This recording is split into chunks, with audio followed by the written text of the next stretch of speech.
that. Since it doesn't look like we're going anywhere, well, we are going somewhere, alarmingly fast actually. But since we're not busy other than that, here's a couple of facts. He's not just a regular moron.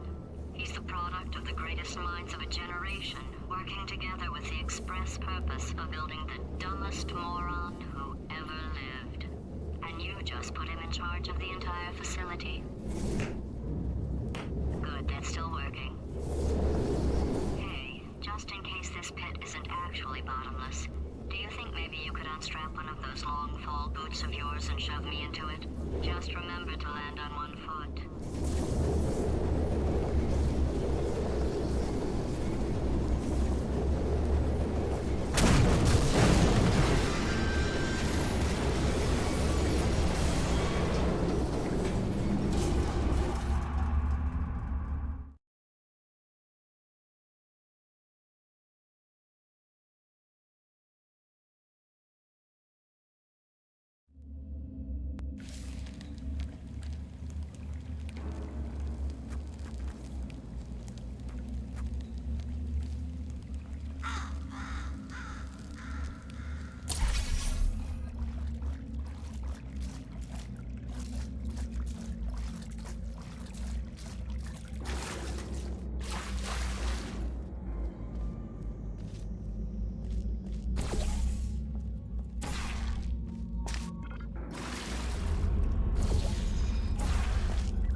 Science. Astronauts, war heroes, Olympians, you're here because we want the best. And you are it. So, who is ready to make some science? I am. Now, you already met one another on the limo ride over, so let me introduce myself. I'm Cave Johnson. I own the place. That eager voice you heard is the lovely Carolyn, my assistant. Rest assured, she has transferred your honorarium to the charitable organization of your choice. Isn't that right, Carolyn? Yes, sir, Mr. Johnson. She's the backbone of this facility. Her needs a postcard, too. Sorry, fellas. She's married. There's 1,000 tests performed every day here in our enrichment spheres. I can't personally oversee every one of them, so these pre-recorded messages will cover any questions you might have and respond to any incidents that may occur in the course of your science adventure. Your test assignment will vary depending on the manner in which you have bent the world to your will. Those of you helping us test the repulsion gel today, just follow the blue line on the floor. Those of you who volunteered to be injected with praying mantis DNA, I've got some good news and some bad news. Bad news is we're postponing those tests indefinitely. Good news is we've got a much better test for you, fighting an army of mantis men. Pick up a rifle and follow the yellow line. You'll know when the test starts.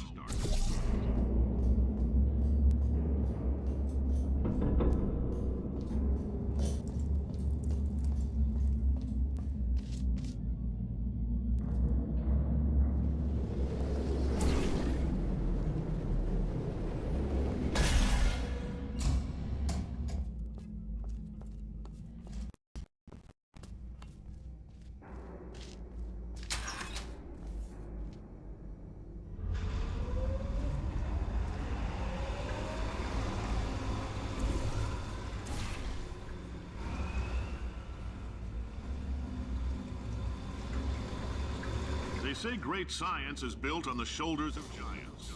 Not here. At Aperture, we do all our science from scratch. No hand-holding.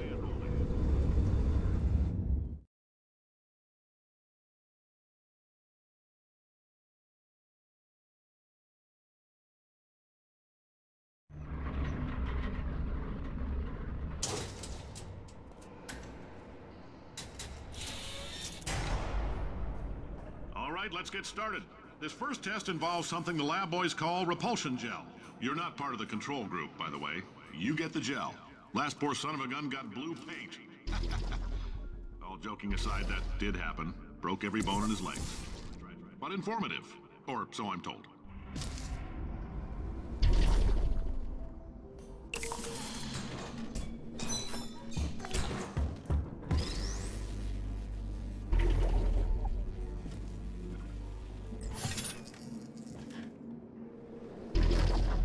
Boys just informed me that I should not have mentioned the control group.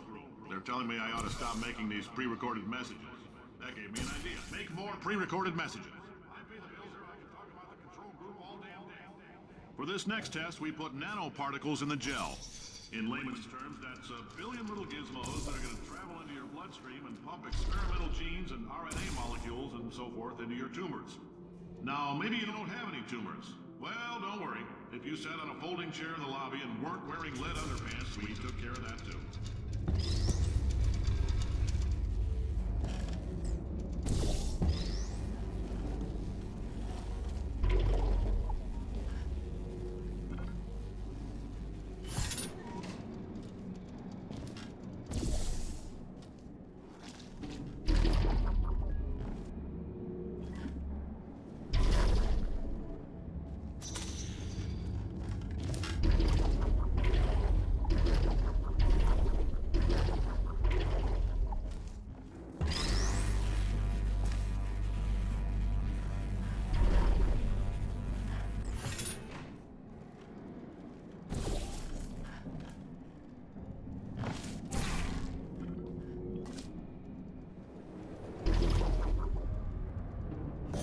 Oh, in case you got covered in that repulsion gel, here's some advice the lab boys gave me.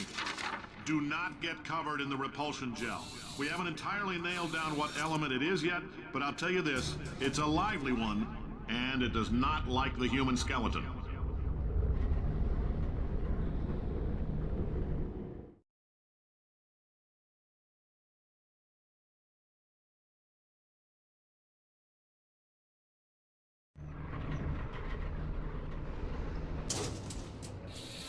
All these science spheres are made of asbestos, by the way.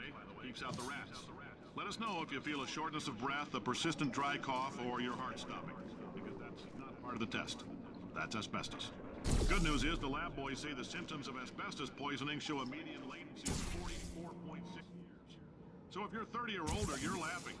Worst case scenario, you miss out on a few... Ha! I like your style. You make up your own rules, just like me. Bean Counter said I couldn't fire a man just for being in a wheelchair. Did it anyway. Ramps are expensive.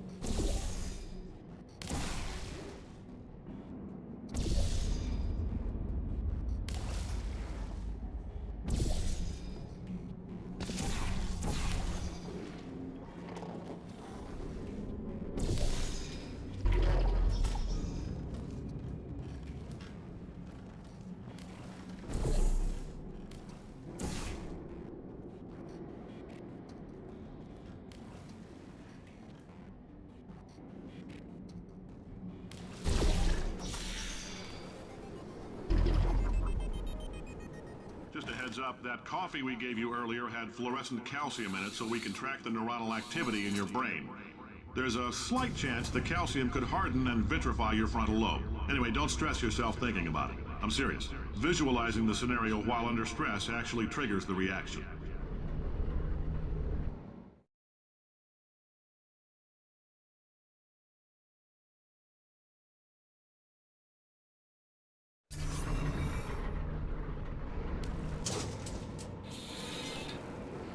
Now, if you're part of control group Kepler-7, we implanted a tiny microchip about the size of a postcard into your skull. Most likely you've forgotten it's even there. But if it starts vibrating and beeping during this next test, let us know. Because that means it's about to hit 500 degrees, so we're going to need to go ahead and get that out of you pretty fast. I'm telling them, keep your pants on.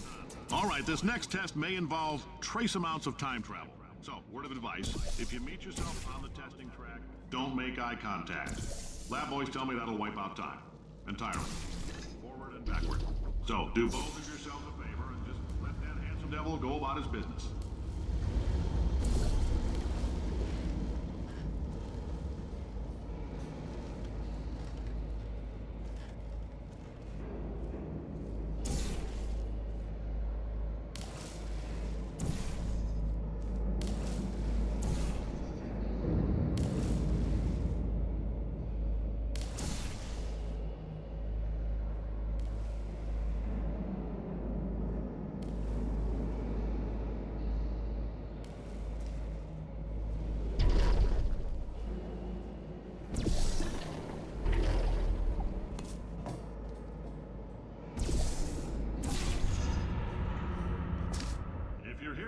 It means you're taking a long time on the catwalks between tests. The lab boys say that might be a fear reaction. I'm no psychiatrist, but coming from a bunch of eggheads who wouldn't recognize the thrill of danger if it walked up and snapped their little pig bras, that's not my protection. They didn't fly into space, storm a beach, or bring back the gold. No, sir, we did. It's you and me against the world, son. I like your grit. Hustle could use some work, though. Now let's solve this thing.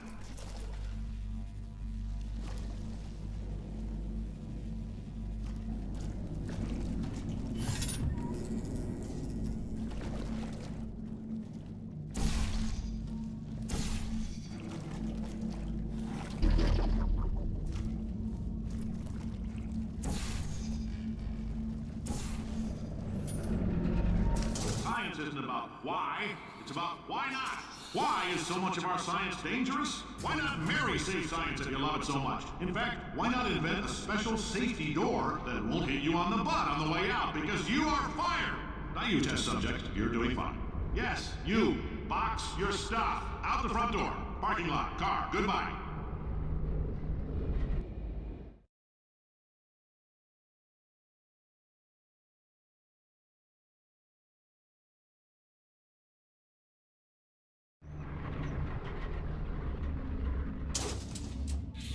Congratulations! The simple fact that you're standing here listening to me means you've made a glorious contribution to science. As founder and CEO of Aperture Science, I thank you for your participation and hope we can count on you for another round of tests. We're not going to release this stuff into the wild until it's good and damn ready, so as as long as you keep yourself in top physical form, there'll always be a limo waiting for you.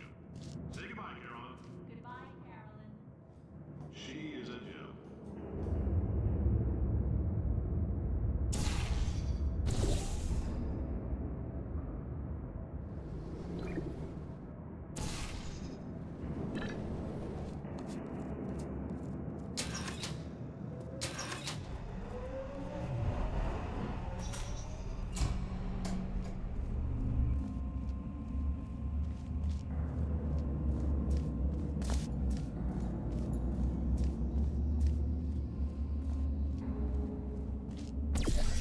Greetings, friend. I'm Cave Johnson, CEO of Aperture Science. You might know us as a vital participant in the 1968 Senate hearings on missing astronauts. And you've most likely used one of the many products we invented, but that other people have somehow managed to steal from us. Black Mesa can eat my bankrupt... Sir, the testing? Right. Now you might be asking yourself, Cave, just how difficult... Oh, hi. Say, you're good at murder. Oh, thanks. Did you feel that? That idiot doesn't know what he's doing up there. This whole place is going to explode in a few hours if somebody doesn't disconnect him. I can't move, and unless you're planning to saw your own head off and wedge it into my old body, you're going to need me to replace him. We're at an impasse. So what do you say?